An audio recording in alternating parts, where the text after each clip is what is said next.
నమస్కారం ఘంటారావానికి స్వాగతం. ముందుగా ప్రధాన అంశాలు.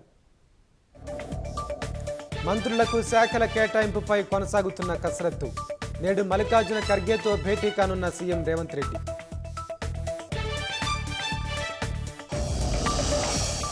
ఇరవై 27 మంది ఉపాధ్యక్షులు, 69 మంది ప్రధాన కార్యదర్శులు.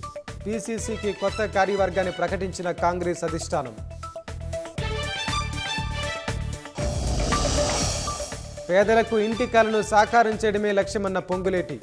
ఇందిరమ్మ ఇళ్ల లబ్ధిదారులకు 98.64 కోట్లు విడుదల చేసినట్లు వెల్లడి. ఉన్నతాధికారులకు చెప్పాకే ఫోన్ ట్యాపింగ్ ఆధారాల ధ్వంసం.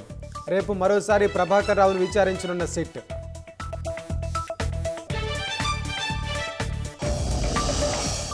నేడు అఖిలపక్ష పార్లమెంటరీ బృందాలతో ప్రధాని సమావేశం. ఆపరేషన్ సింధూర్పై దేశాల అభిప్రాయం తెలుసుకోనున్న మోదీ.